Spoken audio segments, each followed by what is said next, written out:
No injuries to report tonight. Good bounce back game from Carter. Yeah, that was a good bounce back game for him. Obviously, I thought we did a really good job of containing Calgary for the most part, especially in the first two periods. But he came up with a real good save on that partial breakaway, and so he was really good. They hung around. We gave up a late goal in the first, which I wish we could take back again. But he did a really good job. Special teams were really good. Penalty kill and power play did a really good job. So, good effort by everybody. We give Calgary some credit. They hung around and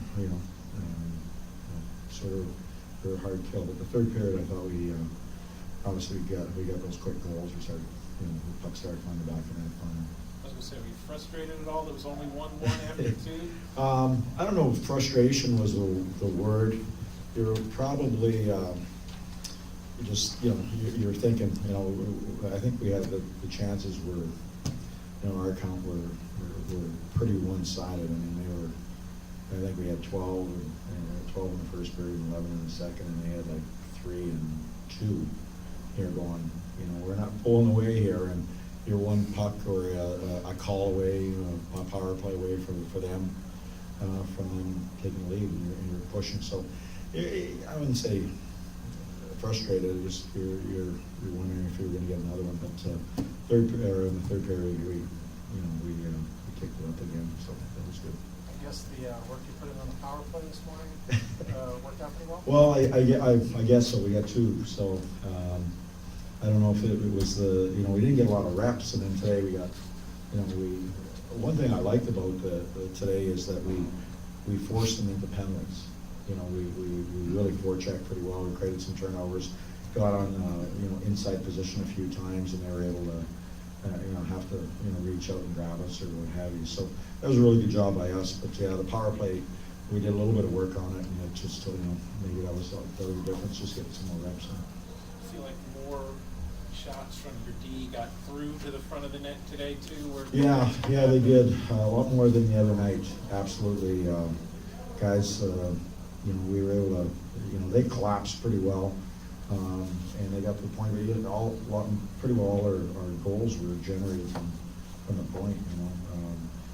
The Stallberg goal, obviously the power play, those type of things. But we had the mindset of trying to put the puck at the net tonight, which was really good. And I thought Ramo early played quite well for them. What do you think of Carter's game? It seemed like he made some Oh, it was good. I mean, I don't have any. He made a big save when on that sort of that partial breakaway, and I thought he looked composed. He didn't panic. I thought he moved and exchanged the puck with our D really well. So on both goals, I don't have any fault of our goals anymore. Craig Smith has 14 goals. He's leading the team. He only had 4 last season. What's changed for him? Well, I think sometimes a player settles in. I think that just like anything, I think not only the player but fans, coaches, management, whatever.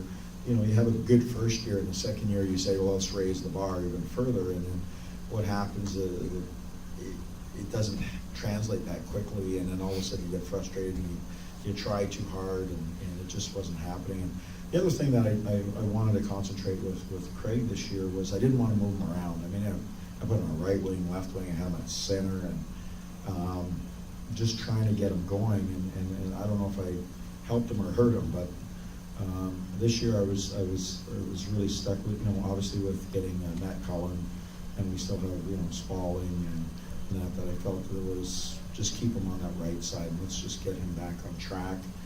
He's a good young player. He wants to be a top player in this league, so he's a real committed guy. So my whole focus with him was to get him to relax a little bit as a player, and just keep him in one position and just let him do his thing. And he's doing it.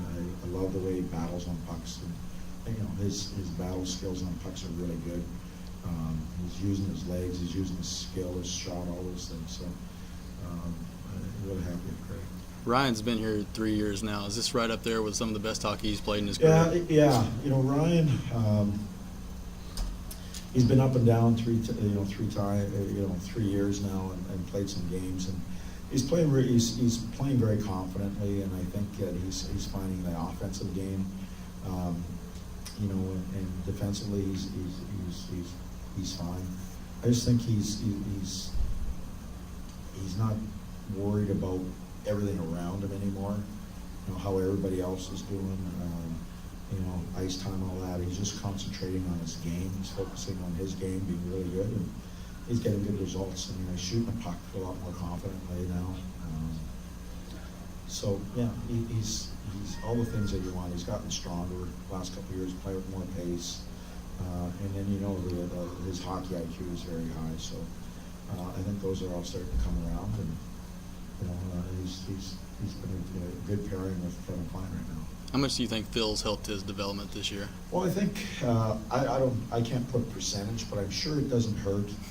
You know, Phil was he's the top defenseman. He wasn't overly big as a player when he first came up. I mean, he came out of high school and, you know, I'm sure he wasn't, you know, fully developed mentally and physically.